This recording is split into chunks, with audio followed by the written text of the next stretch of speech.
Bom dia a todos. Bom, nós estamos dando início aos nossos trabalhos.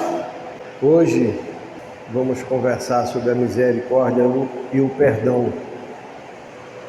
Como de praxe, sempre iniciamos com uma prece. Por isso convidamos a todos a fecharmos os olhos. Vamos mentalizar a doce figura do Divino Mestre Jesus e lhes agradecer. E a Ti, Senhor Jesus, nos dirigimos nesse momento para agradecer por mais essa feliz oportunidade que nos ofereces na manhã de hoje. Ajuda-nos, amigo maior, no nosso propósito. Permite aos Teus mensageiros de amor nos ajudar, nos inspirar, nos orientar no aprendizado que tanto necessitamos realizar a respeito dos Teus ensinamentos de luz, e assim podermos tirar o melhor proveito possível da manhã de hoje.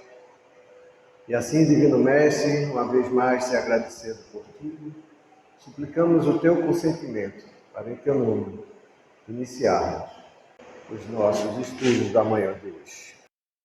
Antes de entrarmos na nossa temática propriamente dita, vamos ler um pequeno trecho do Evangelho segundo o Espiritismo, cujo título é Reconciliação com os Adversários.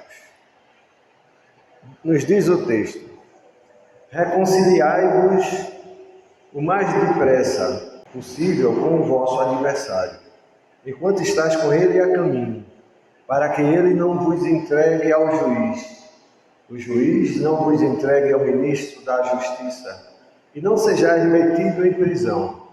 Digo-vos em verdade, que daí não saireis enquanto não houverdes pago o último ceitil. Evangelho de Mateus, capítulo 5, versículo 25 e 26. E no item 6 desse texto, o Evangelho nos diz: na prática do perdão, como em geral na do bem, não há somente um efeito moral, há também um efeito material. A morte, como sabemos, não nos livra dos nossos inimigos. Os espíritos vingativos perseguem muitas vezes, com seu ódio, no além-túmulo, aqueles contra os quais guardam rancor. Donde decorre a falsidade do provérbio que diz: morto o animal, morto o veneno, quando aplicado ao homem. O espírito mal espera que o outro, a quem ele quer mal, esteja preso ao seu corpo e, assim, menos livre, para mais facilmente o atormentar, ferir nos seus interesses ou nas suas mais caras afeições. Nesse fato reside a causa da maioria dos casos de obsessão, sobretudo dos que apresentam certa gravidade, quais os de subjugação e possessão.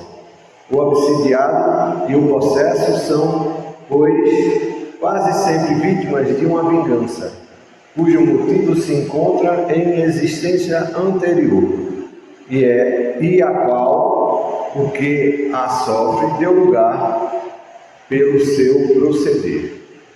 Deus o permite para os punir do mal que a seu turno praticaram, ou, se tal não ocorreu, por haverem faltado com a indulgência e a caridade, não o perdoando. Importa, consequentemente, do ponto de vista da tranquilidade futura, que cada um repare quanto antes os agravos que haja causado ao seu próximo, que perdoe aos seus inimigos, a fim de que, antes que a morte lhe chegue, esteja apagado qualquer motivo de dissensão, toda causa fundada de ulterior animosidade. Por essa forma, de um inimigo encarniçado neste mundo, se pode fazer um amigo no outro. Pelo menos, o que assim procede, põe do seu lado o bom direito, e Deus não consente que aquele que perdoa sofra qualquer vingança. Quando Jesus recomenda que nos reconciliemos o mais o mais cedo possível com o nosso adversário, não é somente objetivando apaziguar as discórdias no curso da nossa atual existência, e principalmente para que elas se não perpetuem nas existências futuras. Não sairás de lá da prisão enquanto não houveres pago até o último centavo, isto é, enquanto não houveres satisfeito completamente a justiça de Deus. Texto do Evangelho para a nossa reflexão inicial. E dentro da nossa temática, vamos ver o que seria misericórdia segundo o Evangelho, lá no capítulo 10, no item 4, no parágrafo 1.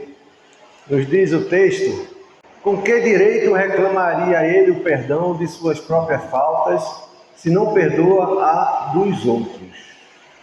Em toda contenda, aquele que se mostra mais conciliador, que demonstra mais desinteresse, caridade e verdadeira grandeza da alma, granjeará sempre a simpatia das pessoas imparciais.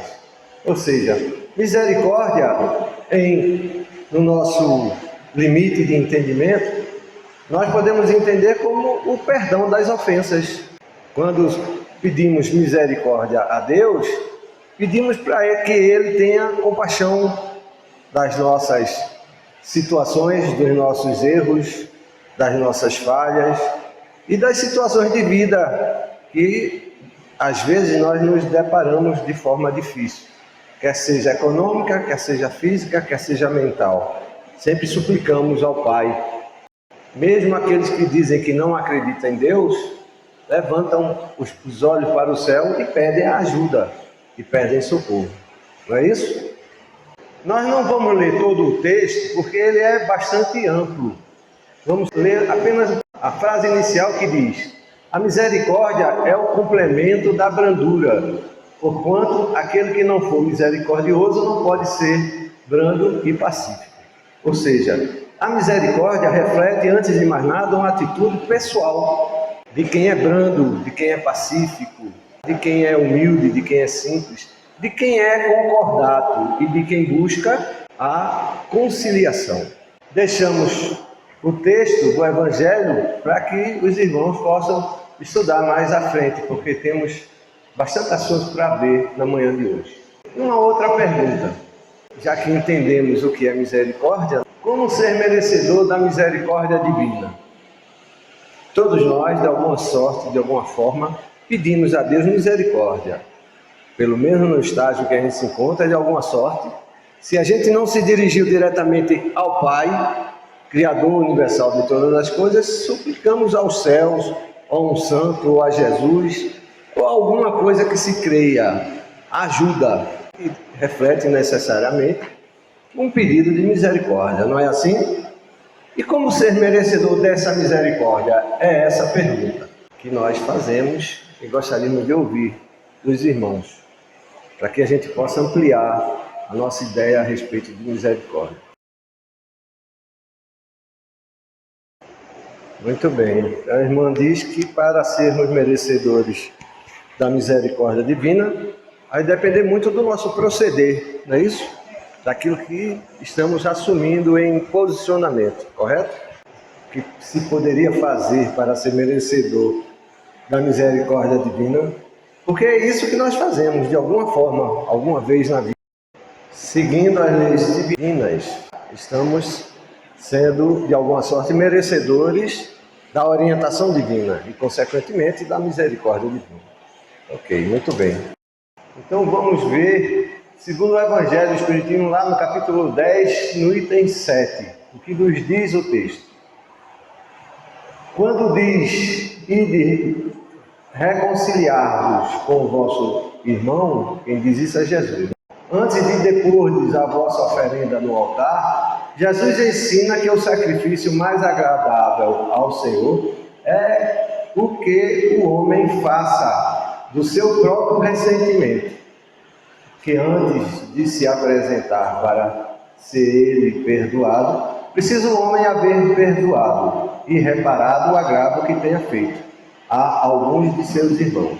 Só então a sua oferenda será aceita, porque virá de um coração expungido de todo e qualquer pensamento mau.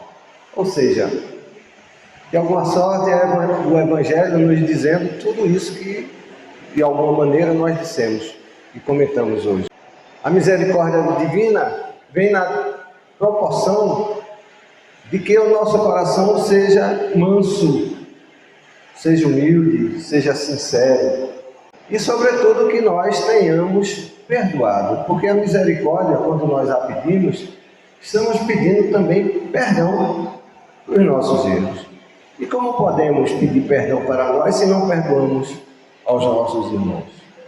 Seja qual for o erro que tenham cometido eventualmente contra nós. Não é assim? Vamos continuar lendo.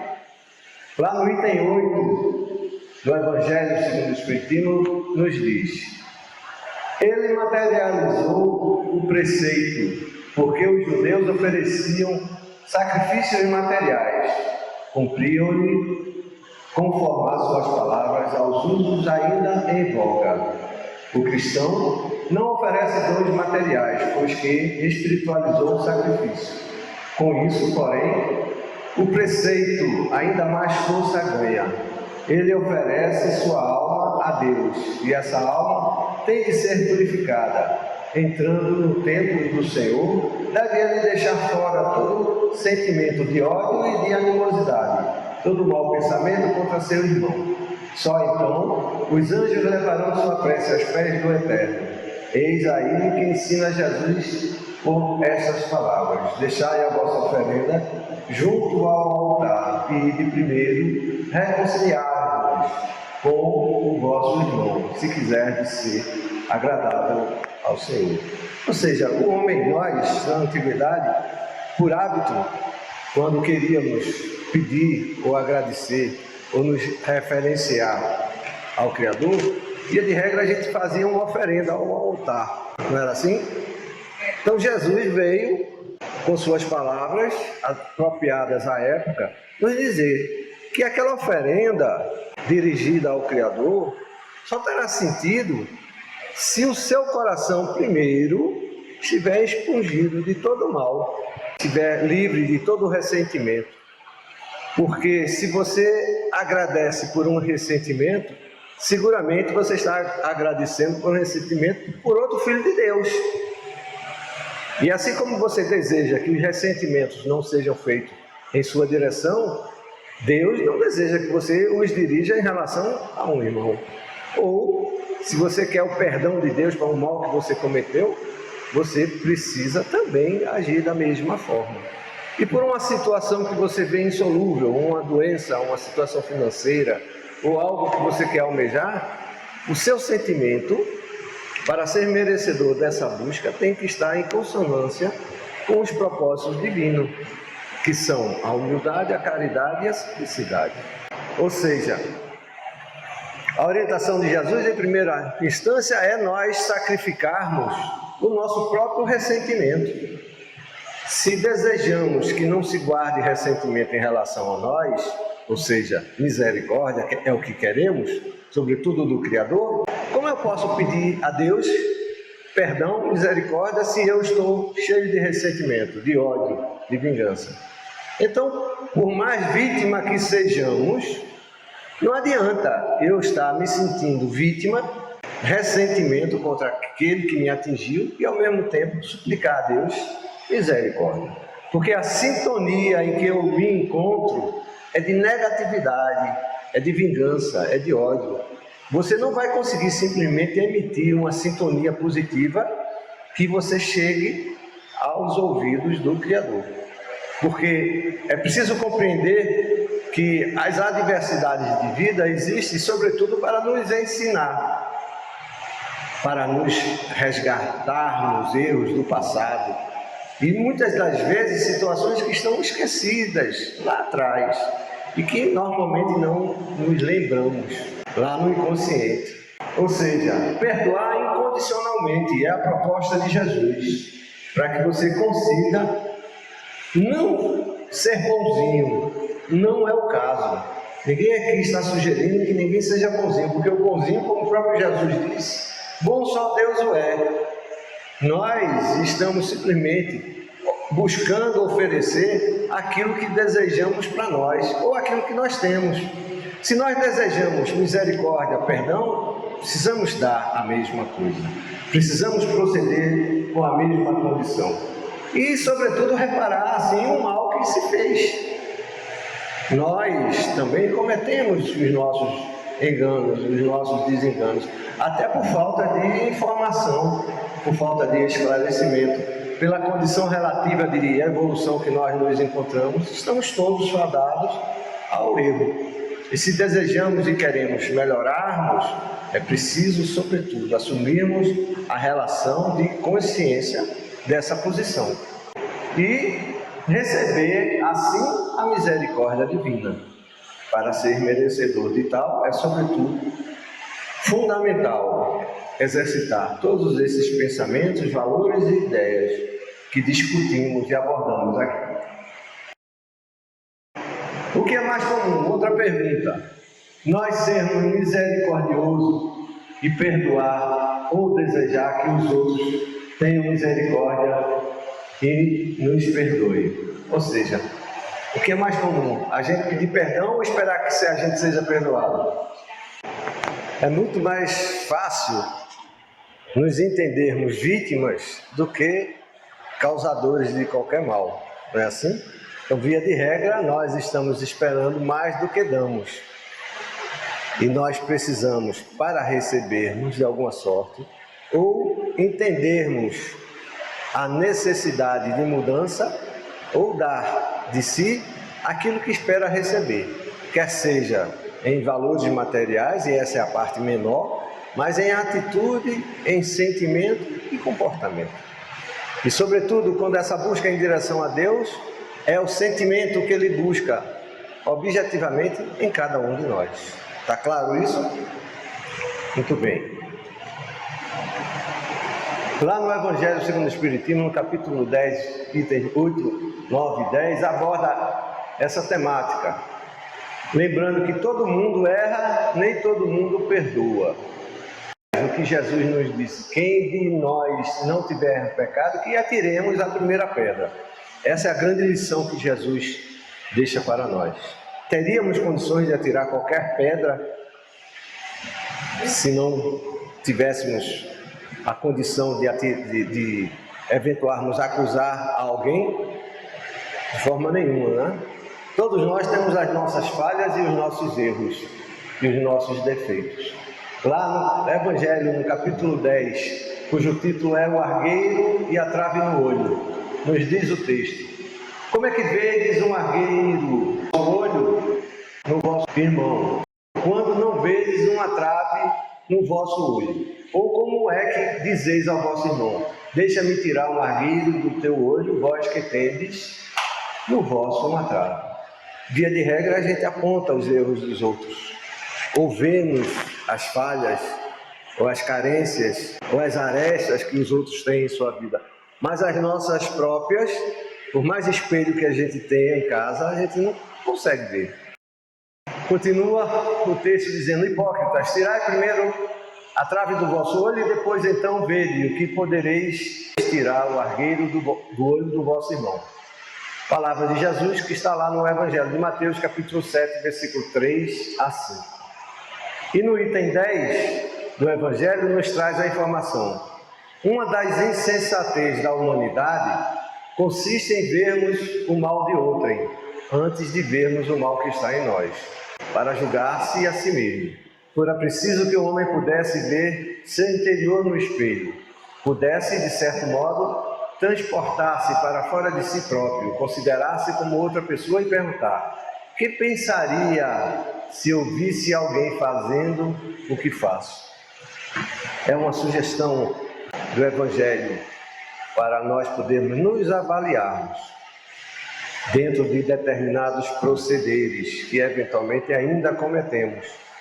Como podemos julgar alguém se muitas das vezes estamos fazendo as mesmas coisas que eles fazem? Mas isso é comum acontecer.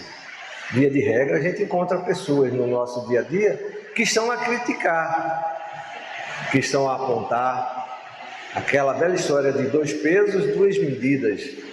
Continua o texto dizendo: incontestavelmente é o orgulho que induz o homem a dissimular para si mesmo os seus defeitos, tanto morais quanto físicos. Semelhante insensatez é essencialmente contrária à caridade, porquanto a verdadeira caridade é modesta, simples e indulgente. Ou seja, o nosso grande mal, ainda que precisamos trabalhar em nós, é o orgulho. É a condição de se sentir diferente, de se sentir melhor, de se sentir mais merecedor do que os outros. É essa condição que nós precisamos trabalhar em nossos sentimentos, porque o entendimento e a percepção a respeito da irmandade, da condição de sermos criaturas e filhos do mesmo Criador, ainda está muito distante das nossas consciências. Nós só percebemos ou buscamos a igualdade quando desejamos que as coisas boas sejam para nós. Mas quando as coisas não são, não desejamos essa igualdade. A igualdade fica para os outros. E isso nada mais é do que o sentimento de diferenciação. A vaidade e o orgulho de ser exclusivo e de se diferenciar. E continua o texto dizendo: caridade orgulhosa é um contrassenso, visto que esses dois sentimentos se neutralizam um ao outro. Com efeito, como poderá um homem bastante presunçoso para acreditar na importância de sua personalidade e na supremacia de suas qualidades, possuir ao mesmo tempo abnegação bastante para fazer ressaltar em outrem o bem que o eclipsaria, em vez do mal que o exalçaria? Ou seja, muitos de nós ainda estamos dizendo: eu sou caridoso, eu dou muitos bens, eu pratico a caridade, eu ajudo muita gente. Isso, em essência, não é caridade. Isso nada mais é do que uma condição que a criatura tem de se postar diferente e que seja reconhecido como uma pessoa caridosa. E não é bem assim. Ajudar por ajudar. Ajudar porque você gostaria que outros fizessem a si a mesma coisa, ou seja, dar para os outros como se estivesse dando para si. Essa é a verdadeira caridade, que ainda estamos aprendendo a praticar. Nós apenas estamos exercitando esse aprendizado ainda. Estamos longe ainda dessa realidade. Por isso mesmo, porque é o pai de muitos vícios, o orgulho é também a negação de muitas virtudes. Ela se encontra na base e como móvel de quase todas as ações humanas. Essa é a razão porque Jesus se empenhou tanto em combatê-lo como principal obstáculo ao progresso. Ou seja, de nada adianta eu fazer ou tentar praticar uma caridade para ser notado, para ser visto, para ser reconhecido como diferente, como bonzinho, como melhor. Porque nós, quando eventualmente estamos dando algo, é porque antes recebemos. Então não estamos fazendo favor a ninguém. Estamos dando de volta para a vida aquilo que a vida um dia nos proporcionou. Essa é a nossa realidade. Essa é a nossa condição. Por mais humilde que sejamos, por mais capazes que sejamos, é o sentimento e a consciência dessa percepção que nos proporciona a verdadeira condição da caridade.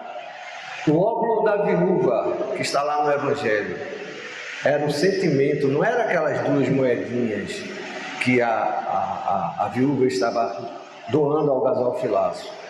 Era o sentimento dela que Jesus observou, que apesar de só ter aquelas 2 moedinhas, deu com sentimento de amor.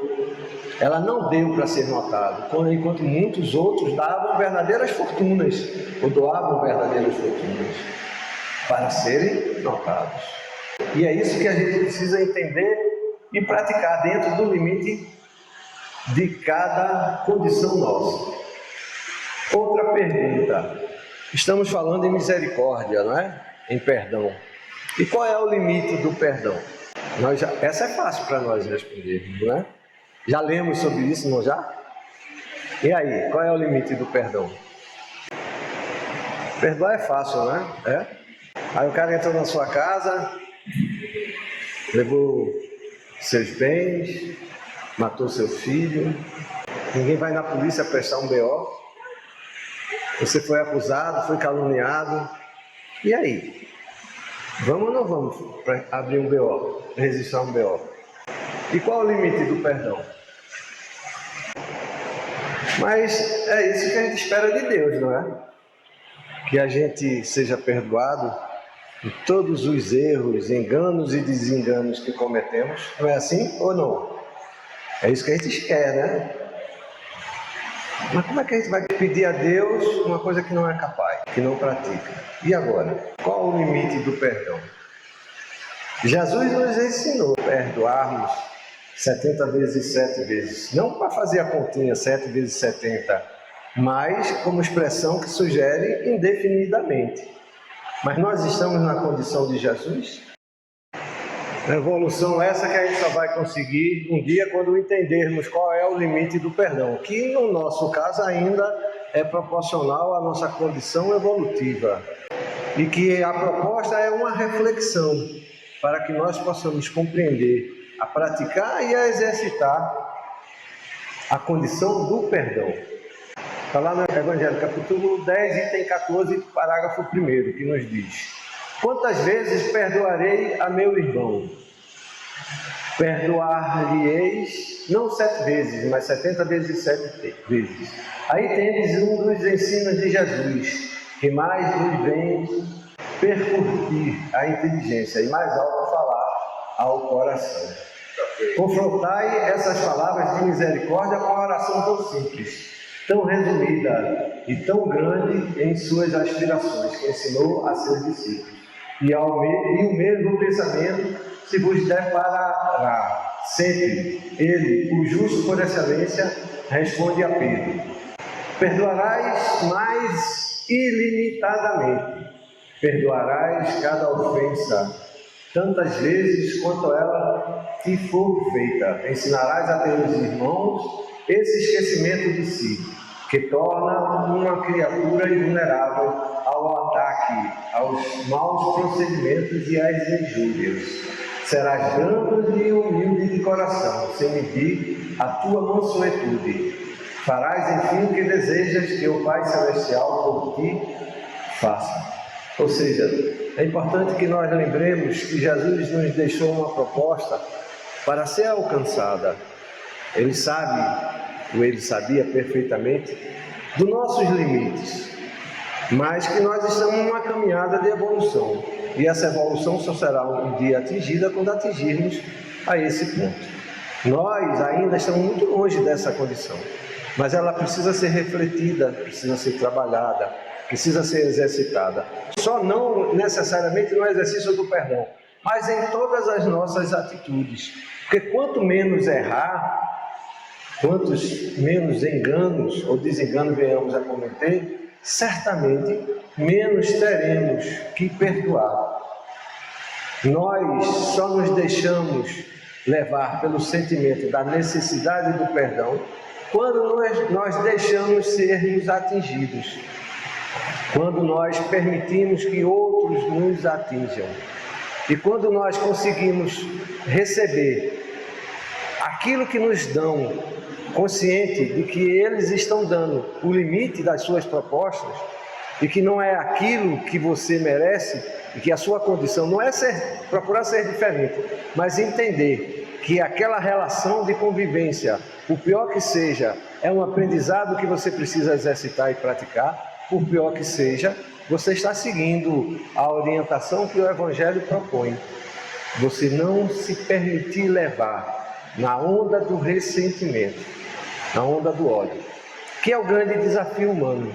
Porque quando alimentamos o ressentimento dentro de nós, estamos permitindo que toda negatividade possível nos chegue. E nós precisamos aprender a sintonizarmos, a buscarmos um outro caminho. Porque se quisermos a misericórdia, não tem outro caminho. É misericórdia que a gente tem que propor. É através da misericórdia que iremos conseguir misericórdia. É isso que nos sugere Deus. É isso que nos propõe a divindade em nossa evolução. Por que é que nós reencarnamos em situações propícias para nos encontrarmos em situações difíceis ou dificultosas? Por que viemos com uma aptidão tão maravilhosa que é a mediunidade e de repente nos vemos com dores de cabeça, com mal-estar, sem entendimento, tendo toda a sorte de pesadelo, vivendo toda a sorte de negatividade? Para que você aprenda a trabalhar essas aptidões, esse é o próprio benefício. Que possamos direcionar toda a negatividade como forma de aprendizado a um caminho de evolução. É isso que, em outras palavras, que nos propõe o Evangelho. Agora eu vou precisar correr um pouquinho por conta da hora, senão não vai dar tempo para ele terminar. Continua o texto. Não está ele a te perdoar frequentemente? Conta porventura às vezes que o seu perdão desce a te apagar as faltas? Outra pergunta. Devo perdoar mesmo se foi eu o mais prejudicado? Vai ficar para reflexão. A gente não vai conseguir aprofundar nem discutir por conta da hora.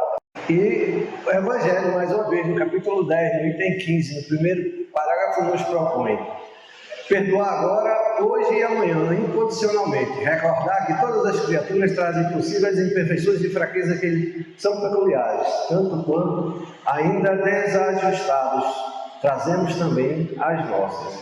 Ou seja, é Chico Xavier nos lembrando que quando nós estamos perdoando, ou se nós precisamos perdoar, nós estamos saldando uma dívida de alguma sorte do passado e que pelo menos está se aprendendo a lição que precisava aprender a respeito de vida ou a respeito da vida.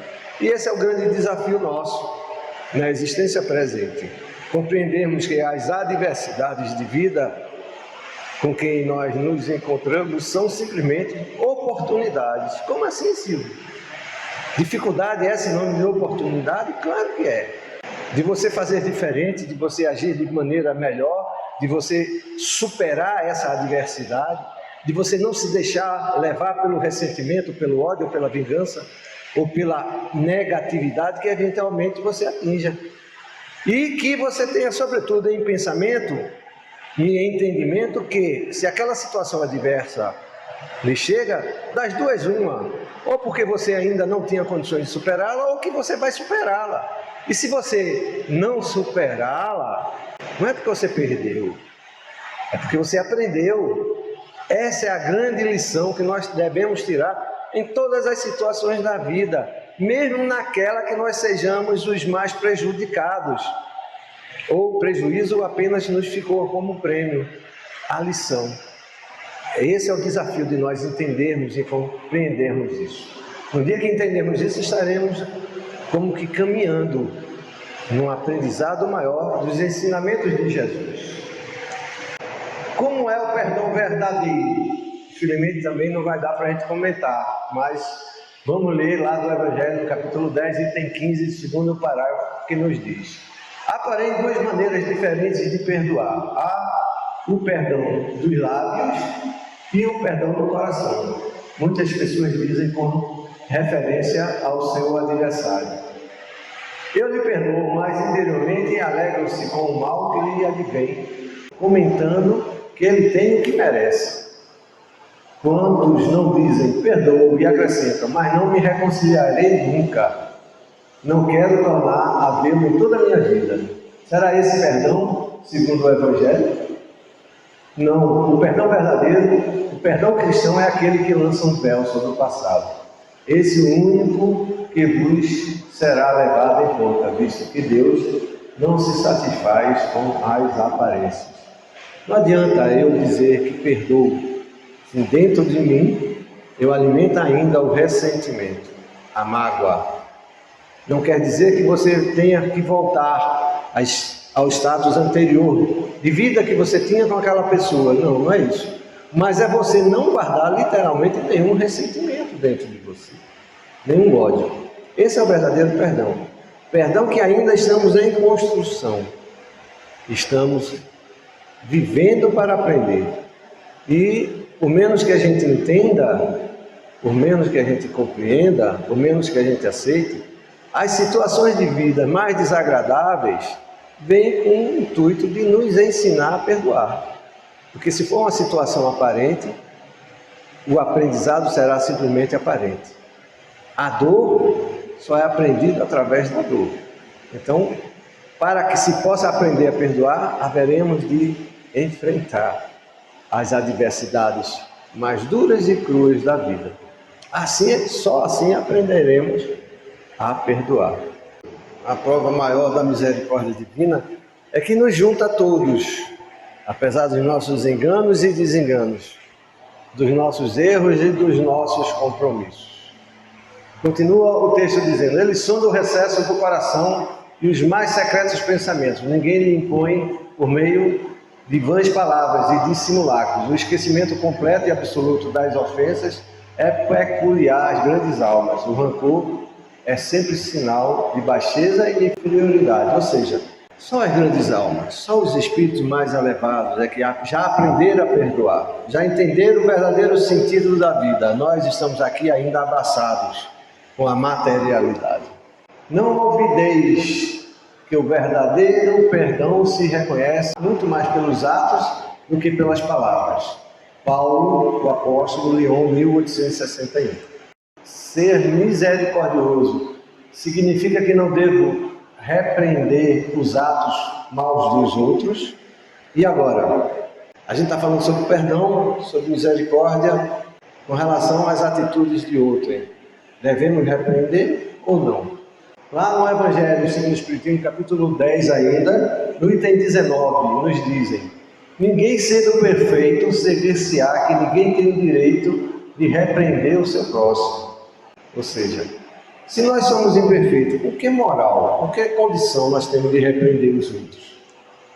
E eles nos respondem: certamente que não é essa a conclusão a tirar-se, porquanto cada um de vós deve trabalhar pelo progresso de todos e, sobretudo, daqueles cuja tutela vos foi confiada.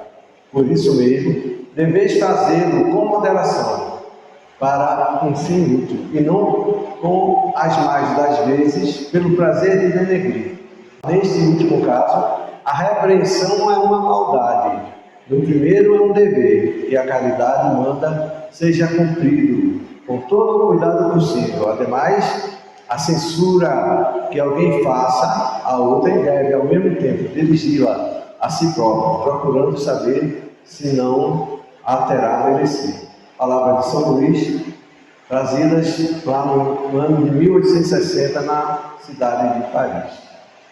E aí, interessante, a gente deve repreender, sim, por que não?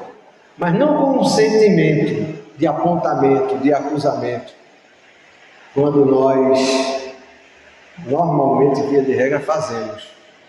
Nós sempre vemos o erro dos outros e apontamos os erros dos outros como falhas, como situações menores, muitas das vezes sem dar a oportunidade dele se corrigir.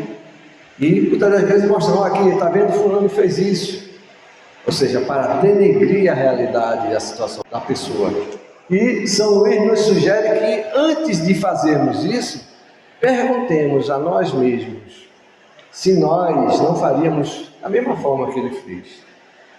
Mas que, ao apontar e ao chamar a atenção, sejamos caridosos. De que forma? Na forma de conversar. Olha, fulano, isso aqui que você fez, veja se você não pode fazer diferente. Talvez não fique melhor dessa ou daquela forma. É assim que nos sugerem os espíritos superiores, porque todos nós, sem exceção, somos falíveis. Estamos a ponto de cometer erros, deslizes e enganos. E ao agir dessa maneira, nós estaremos fazendo aquilo que gostaríamos que fizessem conosco. Não é assim? Quando a gente está enganado em determinada situação, se chegar alguém para dar um toque, para dar um aviso, para dar um alô bem discretamente, bem de forma sutil, para que a gente possa perceber o engano que a gente se encontra para corrigir. A gente não gostaria que fizessem assim? É assim que nós precisamos aprender a agir com os outros. E não simplesmente apontar nos outros os erros que está em si próprio. Porque você nada mais está fazendo do que apontando os seus próprios erros. Porque via de regra é isso. Quando a gente vê um erro de alguém, a gente está vendo o erro dentro de si próprio. A gente vê o argueiro dos outros, mas não vê a trave, que via de regra está diante de nós. Certamente não é proibido ver o mal quando ele existe. Seria até inconveniente ver em toda parte só o bem. Semelhante ilusão prejudicaria o progresso. Item 20 do capítulo 10 do Evangelho segundo o Espiritismo.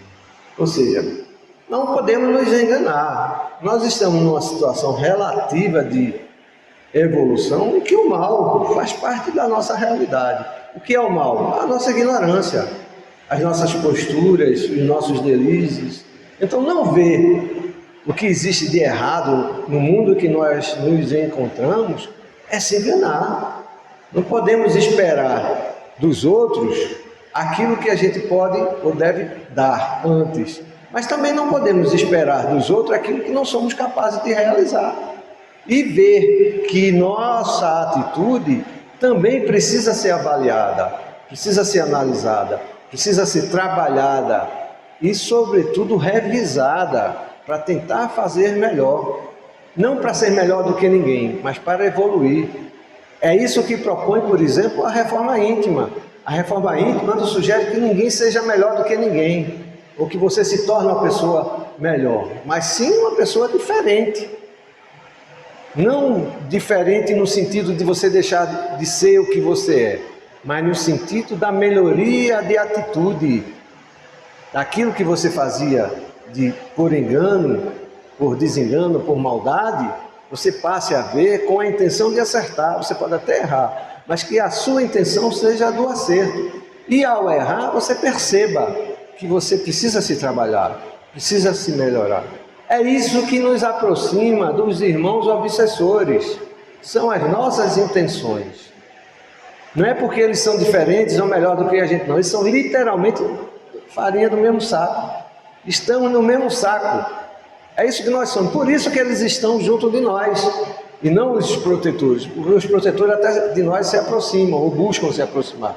Nós é que não permitimos pelas nossas atitudes, valores, pensamentos, ideias e propósitos. Além do perdão, Jesus nos ensina a amar os inimigos. Como isso é possível? E aí? Eu me desentendi, o camarada armou contra mim, fez toda a sorte, tripudiou de toda forma, de toda maneira contra mim, fez o mal, me caluniou, tomou o que era meu, e agora? Como é que eu vou me reconciliar? Pior ainda, amar o inimigo. Difícil, né? Difícil para nós, por conta dos nossos valores ainda. E é isso que propõe Jesus, que o nosso ideal seja diferente das ideias ainda vividas. Questão 887 do Livro dos Espíritos. Olho por olho e o mundo acabará cego. Não era assim antigamente, olho por olho, dente por dente? Ia ficar todo mundo banguela e cego. Já nos diz Mahatma Gandhi, já nos disse, aliás. Na questão 887, Kardec perguntou: Jesus também disse, amai mesmo os vossos inimigos. Ora, o amor aos inimigos não seria contrário às nossas tendências naturais e a inimizade não proviria de uma falta de simpatia entre espíritos? Pois é, como é que eu vou ter simpatia para uma pessoa que eu tive um problema, ou que tem um problema mal resolvido? Eu consigo amar meus amigos, não é assim? Mas vamos ver o que é que os espíritos nos disseram. Certo, ninguém pode votar aos inimigos um amor terno e apaixonado. Não foi isso que Jesus entendeu de dizer. Então Jesus, que fiquemos bem conscientes disso, não nos propôs amar àqueles que eventualmente sejam opostos às nossas propostas e ideias. Porque até isso faltaria a condição primordial, que seria a sintonia. Mas ele nos diz que amar os inimigos é perdoar-lhes e retribuir o mal com o bem, porque assim procede, se torna superior aos seus inimigos, ao passo que abaixo deles se coloca, se procura tomar vingança. Ou seja, a proposta de Jesus é que nós não devamos revidar, dar na mesma moeda, a moeda que recebemos. Essa é a proposta. Até por uma condição de sintonia, até por uma condição de inteligência, porque quando você revida, quando você dá de volta no mesmo tom, na mesma condição, na mesma proposta, na mesma intensidade, você simplesmente está se tornando igual àquele a qual você entende como errado. Ora, se eu entendo alguém errado, passo a fazer em relação a ele e ter a mesma atitude que ele teve agora comigo, eu, errado igual a ele, me torno. Essa é a ideia de Jesus, para que nós não revidemos na mesma tonalidade, no mesmo tom, aquilo que nos foi feito. E aí nós vamos deixar como sugestão a leitura do livro Filosofia Espírita, psicografia de João Nunes Maia, trazida pelo Espírito Miramês, que infelizmente nós não vamos poder ler, porque é bastante vasto, bastante amplo, mas que nos traz uma reflexão bastante interessante. Esse livro se consegue facilmente na internet, em PDF, de graça. É só procurar no Google Filosofia Espírita, João Nunes Maia, Miramês, ok? Observem que o texto é bastante amplo, a gente não teria condições por conta do tempo. Tem um pouco mais de 5 minutos para concluirmos os nossos estudos da manhã de hoje.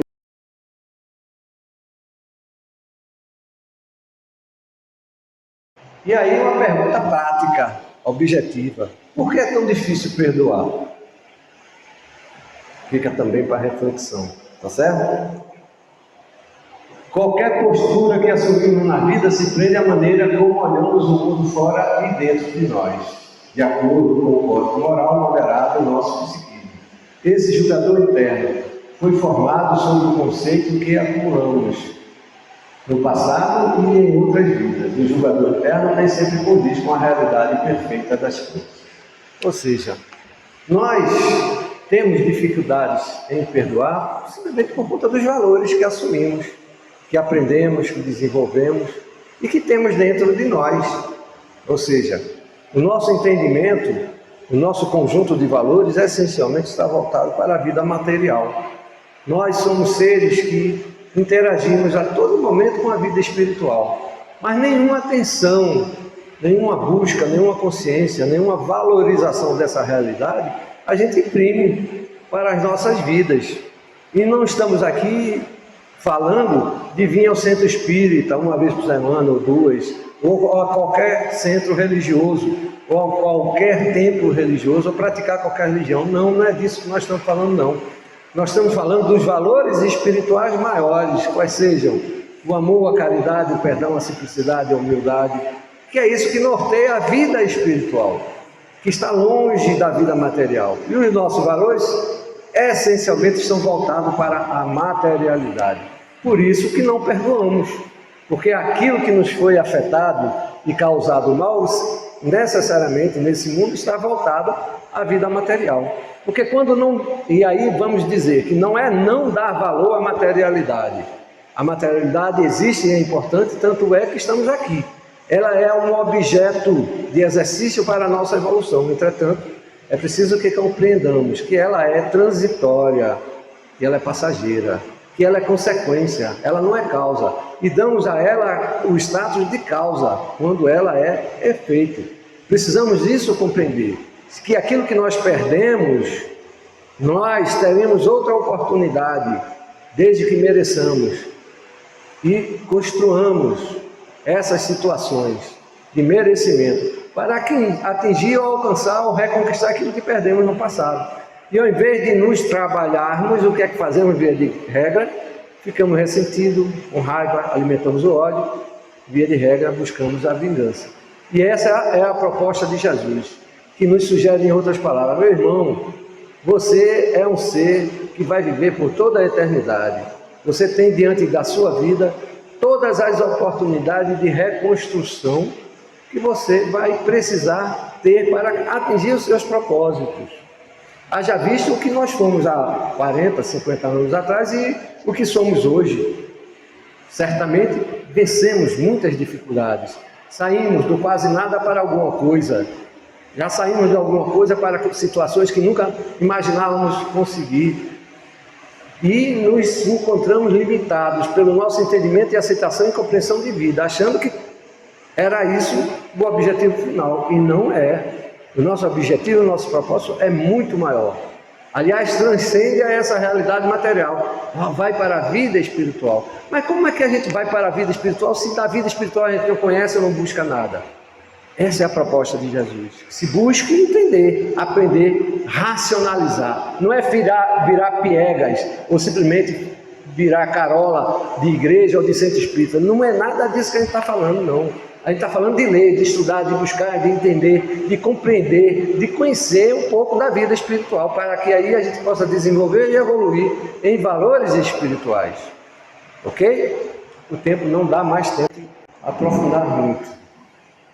E fica a sugestão da leitura do livro Renovando as Atitudes, capítulo 52, para refletirmos a respeito do porquê é tão difícil perdoar. Para perdoar é preciso neutralizar o julgador interno e ser mais indulgente com o outro. Infelizmente o tempo não vai dar para a gente aprofundar, mas está lá o Evangelho segundo o Espiritismo, todo o capítulo 10, para que a gente possa refletir a respeito dessas ideias. E o que acontece se eu for rigoroso demais comigo mesmo? Isso é a criança, né? Que habita em nós. Quando a gente exige demais de nós, a gente arranca os cabelos, literalmente.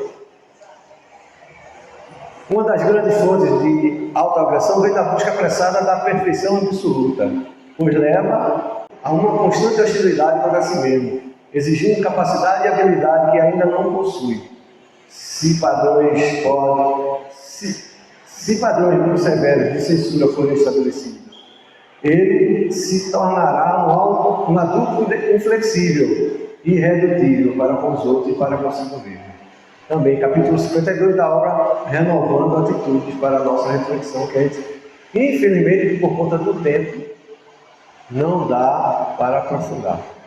Perdão e auto-perdão. Como posso perdoar a mim mesmo e aos outros? Perdoar a mim é fácil, né? E aos outros? Jesus propõe que seja com a mesma intensidade, com o mesmo pensamento. Infelizmente, a gente não vai poder também aprofundar. Também lá no capítulo 52 de Renovando Atitudes, para quem quiser ir buscar. E, infelizmente, o tempo não vai dar para a gente abordar mais nada. Vamos deixar como sugestão de leitura o livro Respostas da Vida, de Francisco Cândido Xavier e André Luiz. Lembrando que toda a obra de Francisco Cândido Xavier se encontra em PDF na internet grátis. É só ir procurar. E o livro Renovando Atitudes, no capítulo 52 do médium Francisco do Espírito Santo Neto, trazida pelo Espírito Ramelli. Ok? Muito bem. Vamos, como no início dessa tarefa, fecharmos os olhos, mentalizarmos todos juntos a doce figura do Divino Mestre Jesus, que, por certo, se encontra bem juntinho de nós, e lhes agradecer. Graças te damos, Senhor Jesus, por mais essa feliz oportunidade que nos foi oferecida na manhã de hoje. Graças te damos, Senhor, pela certeza que tu nos traz, a tua vinda até nós, que nos propõe através dos pensamentos e ideias, dos sentimentos que necessitamos todos construir e desenvolver em nossas vidas.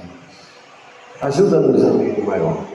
Pequeninos que somos ainda, necessitamos da tua orientação, da tua condução em nossas vidas, para um dia, quem sabe, nos tornemos instrumentos autênticos do teu amor e assim podermos distribuir a mãos cheias um pouco do muito que nos oferece e nos dás nos dias de hoje. E assim, mestre amado, uma vez mais, te agradecendo por tudo, suplicamos o teu consentimento para, em teu nome, finalizarmos a nossa tarefa na primeira parte da manhã de hoje. Muita paz para todos.